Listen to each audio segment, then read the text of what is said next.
Rakuten နဲ့ပဲကျွန်တော်လောက်ပြမှာဖြစ်တယ်ဆိုတော့ဒီနေရာမှာเนาะအကောင့်ဖွင့်တဲ့ကောင်မှာဒါကျွန်တော် website ထဲဝင်လိုက်တယ်ပေါ့ဒီ website ထဲဝင်ပြီးတော့အရင်ဆုံးတွေ့ရမှာကဒီဟာပေါ့နော်ကျွန်တော်ဒီ account ဖွင့်တဲ့ဟာဝင်လိုက်တာနဲ့ကျွန်တော်ဒီဟာတွေ့မယ်ဒီနေရာမှာ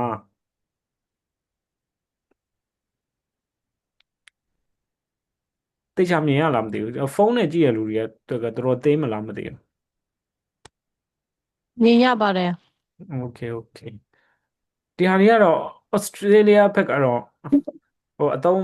မလို့ ရတော့တယ် เนาะ อืมမူ download ထားတယ် ဟုတ်ကဲ့ဟုတ်ကဲ့ဆိုတော့ကျွန်တော်ဝင်လိုက်တာ ਨੇ ဒီ Rakuten ဝင်လိုက်တာ ਨੇ ဒီဘက်မှာက Rakuten ခိုင်းရင်မဟုတ်တဲ့လူတွေအတွက်ဒါအခုတကယ်တော့ကိုက Rakuten ဖုန်းမသုံးဘူး Rakuten ပန်လည်းမသုံးဘူး Rakuten နဲ့ပတ်သက်ပြီးတော့ဘာမှမလုပ်ထားဘူးဒီ email တွေကမရှိဘူးပေါ့နော်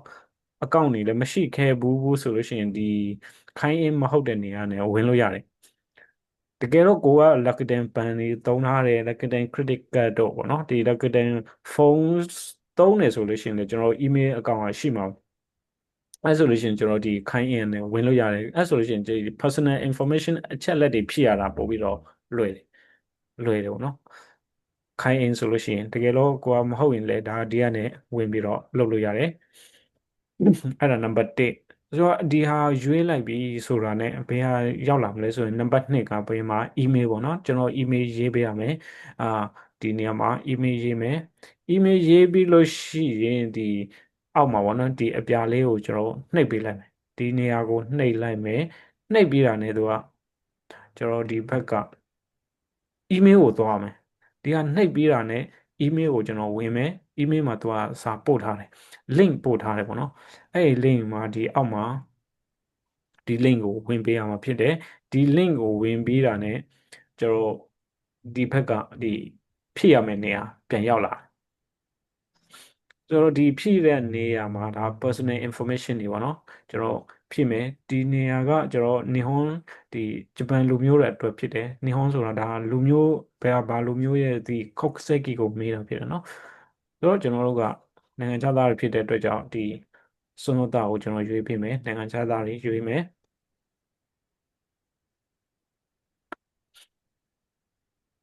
ဒီနေရာမှာကနာမည်ဒါပြဿနာတော်တော်များများဟိုအခက်အခဲကြုံနေရတဲ့နေရာပေါ့နော်ဒီနေရာဒီနာမည်ကိုသေချာလေးမထည့်လို့ရှရင်သူကအကောင့်မရဘူးဆက်သွားလို့မရဘူးဆိုတော့မနေ့ကလည်းတယောက်ရှိတယ်သူဘလို့မှသူ့နာမည်ထည့်လို့မရဘူးဆိုတော့အကောင့်ပို့ပေးထားတယ်ခဏနေမှပဲကျွန်တော်လည်းပြန်လုပ်ပြီးမှပဲသူ့အကောင့်ပြန်လုပ်ပေးရမှာဆိုတော့ဒီနေရာမှာအရင်ဆုံးကျွန်တော်တို့ကဒီနာမည်ဆိုလို့ရှိရင်ဘယ်လိုရှိမလဲဆိုရင်အောင်မင်းထွန်းပေါ့နော်အောင်မင်းထွန်းဆိုပြီးတော့နာမည်ရှိရတယ်ထားလိုက်ဆိုတော့အဲ့မှာကျွန်တော်အရင်ဆုံး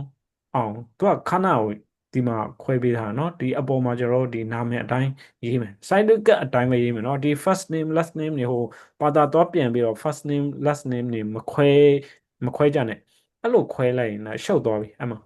အဲ့တော့ဒီဘာသာပြန်ပြီးတော့ဒီ first name တွေ last name တွေအဲ့ဒါကြီးသွားမကြည့်နဲ့ side to cut အတိုင်းအစဉ်လိုက်ပဲရေးအောက်မှာအောင်မင်းထွန်းဆိုလို့ရှိရင်အပေါ်မှာအောင်ရေးမယ်အောက်မှာဒီခဏဆိုတဲ့အတွက်ကြောင့်သူကခတာခဏနဲ့ရေးခိုင်းတယ်ခတာခဏနဲ့ရေးပေးမယ်အောင်နောက်နှလုံးကိုကျွန်တော်ပြန်ခွဲမယ်မင်းထွန်းဆိုပြီးတော့အောက်မှာရေးမယ်အဲ့ဒါကိုဒီခဏနေရာမှာမင်းထွန်းနဲ့ပြန်ရေးမယ်တကယ်လို့ဒီလိုလဲရေးတယ်မရဘူးဆိုရင်ဒါနာမည်လည်းမှန်တယ်ရေးတဲ့ဟာပုံစံမှန်တယ်မရဘူးဆိုတာရှိတယ်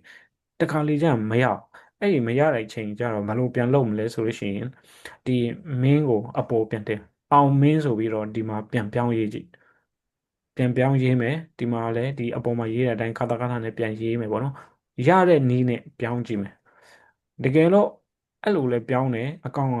ဒီဆက်သွားလို့မရဘူးဆိုလို့ရှိရင်ဒီအောင်နေရာမှာကျွန်တော်ဒီ English alphabet နေရာမှာဟိုပဲပြန်ရေးမယ်အကုန်လုံးဒီခါတာခါတာနဲ့ပြန်ရေးမယ်ဒီအပေါ်ရောအောက်ရောခါတာခါတာအကုန်လုံးဒီဒီမှာလဲအောင်ဆိုရင်အောင်နောက်ခါတာခါတာနဲ့အကုန်လုံးပြန်ရေးပေးကြည့်ရတဲ့နည်းနဲ့ပေါ့နော်ပြန်ရေးတကယ်လို့အဲ့ဒါရသွားလို့ရှိရင်နောက်မှပြန်ပြောင်းလို့ရတယ်အကောင့်ရပြီးအဓိကအကောင့်ရဖို့လိုတယ်အဲ့အတွက်ကြောင့်ဒီ နာမည်အစဉ်အလိုက်ကတော့အမှန်ဖြစ်ရမယ်အောင်မင်းထွန်းဆိုရင်အောင်မင်းထွန်းဖြစ်ရမယ်အဲ့ဒါအမှန်ဒါပေမဲ့ခါတာကနာနဲ့ရေးကြည့်ဒီရတဲ့နည်းနဲ့ပေါ့နော်အဲ့ဒါရေးဖို့လိုတယ်ပြီးလို့ရှိရင်ဒီဟာကတော့ဒါအကိုရဲ့ site တက်တန်းပေါ့နော်ဒါအဲ့အတွက်ကြောင့်ဒီကျွန်တော်သင်တန်းလက်ခံခင်ကလေးကဟိုကျွန်တော်မေးတာတက်တန်း3လအထက်ရှိဖို့လိုတယ်เนาะဒါဒီမှာရေးထားတယ်အာလုံးဝတက်တန်း3လအထက်ရှိရမယ်ဆိုပြီးတော့ဒီမှာရေးထားတယ်မရှိလို့ရှိရင်တော့မရဘူး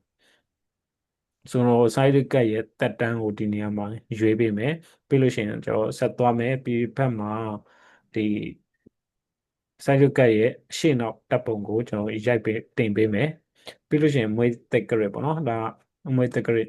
ရွေးပေးမယ်အဲ့ဒါပြီးရင်နောက်ပြဿနာကဘာလဲဆိုလို့ရှိရင်လိပ်စာနေရာမှာလေတော်တော်လေးပြဿနာရှိတယ်နော်တော်တော်ပြဿနာရှိတယ်ဒီလိပ်စာနေရာမှာဒီနေရာမှာဒါယူဘင်ဘန်ကိုပေါ့နော်ကိုနေတဲ့ဒီယူဘင်ဘန်ကိုရေးလိုက်တာနဲ့ဒီမှာဒီအာဘယ်ခရိုင်တော့ဘယ်မြို့ဆိုတာဒါအော်တိုသူ့အတူပေါ်လာတယ်ဒီအော်တိုပေါ်လာတယ်ပေါ်လာတဲ့အခါမှာကျွန်တော်ဒီအတိအကျခန်းကြီးနေပေါ့နော်ဒါဒီမှာအပြည့်အစုံရေးပေးဖို့လိုတယ်သူဒီကတ်ထဲကလိပ်စာအတိုင်းပေါ့နော်ဒါဒီမှာအပြည့်အစုံရေးပေးမယ်ဒါပေမဲ့ဒီအယောင်ပေါ့နော်ဒီအဝါရောင်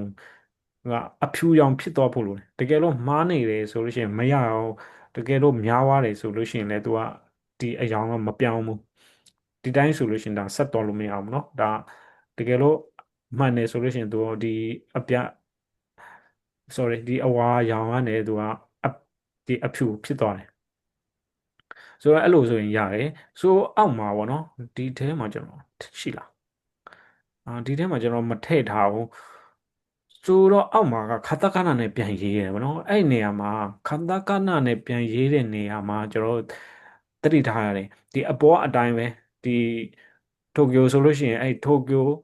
ကျွန်တော်ခါတကနာနဲ့ပြန်ရေးရယ်ဗောနော်ဒီအပေါ်လက်စာအတိုင်းရေးတယ်ဒါပေမဲ့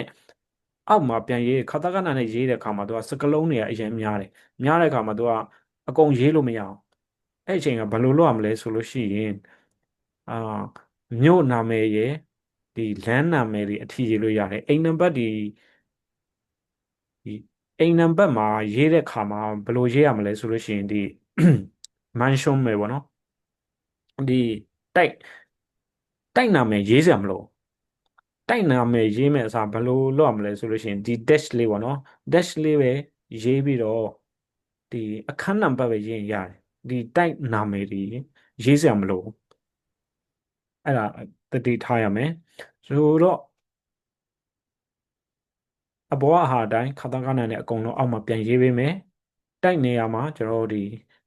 တိုက်နာမည်ကိုမရေးတော့ဘူးကျွန်တော် dash လေးလုပ်ပြီးတော့ဒီအခန်းနံပါတ်ပဲရေးမယ်အဲ့ဆိုလို့ရှိရင်ရတယ်အောက်ကခါတာကနာနဲ့ရေးတဲ့နေရာကအ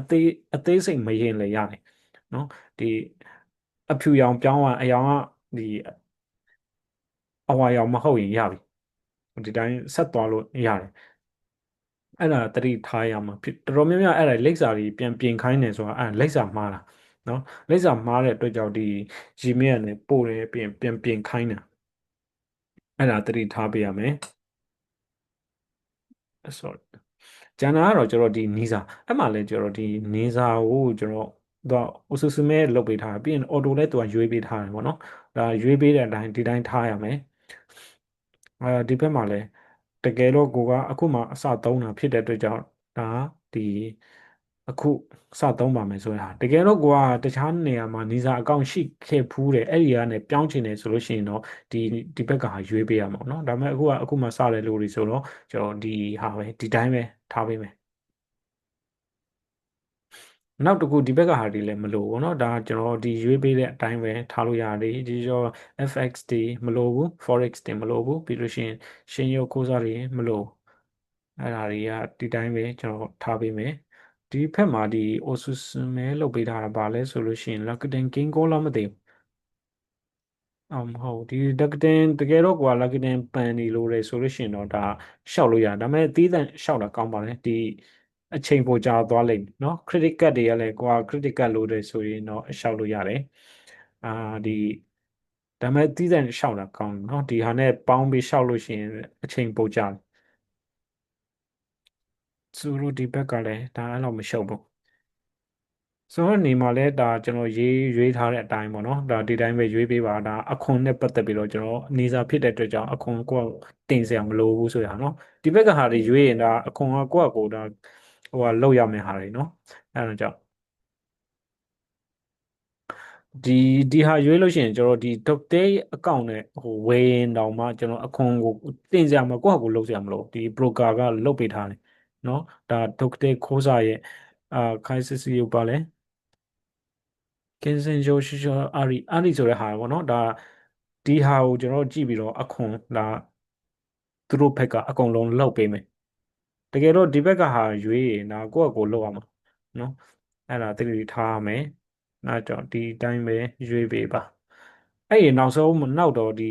ဟာမှာပေါ့နော် information တွေပြန်ပါလာတယ်ဒီနေရာမှာစစ်ရမယ်ကိုယ့်ရဲ့ information တွေတကယ်တော့မှားတယ်ဆိုလို့ရှိရင်ကျွန်တော်ဒီနေရာကိုနှိပ်မယ်အဲ့တော့နာမည်မှားရင်ဒီနေရာမှာနှိပ်ပြီးတော့ပြန်ပြင်လို့ရတယ်နော်ဒါနာမည်တွေမွေးတက္ကရာဒီမှာဒီနေရာကိုနောက်ဆုံးစစ်ပြီးတော့ပြန်ပြင်ပေးလို့ရတယ်အဲ့ဒါတွေပြီးပြီဆိုမှသူကဒီအဆင့်ရောက်သွားတယ်ပေါ့နော်ဆိုလို့ရှိရင်ကျွန်တော်တို့ဒီအကောင့်လျှောက်တာပြီးသွားပါပြီဆိုတဲ့အကြောင်းဒီရောက်လာတယ်အဲ့ဒါကျွန်တော် email မှာပြန်သွားစစ်လို့ရတယ်အဲ့ဆိုလို့ရှိရင်ဒါ part 1ဒါအကောင့်လျှောက်တဲ့နည်းပြီးသွားပြီ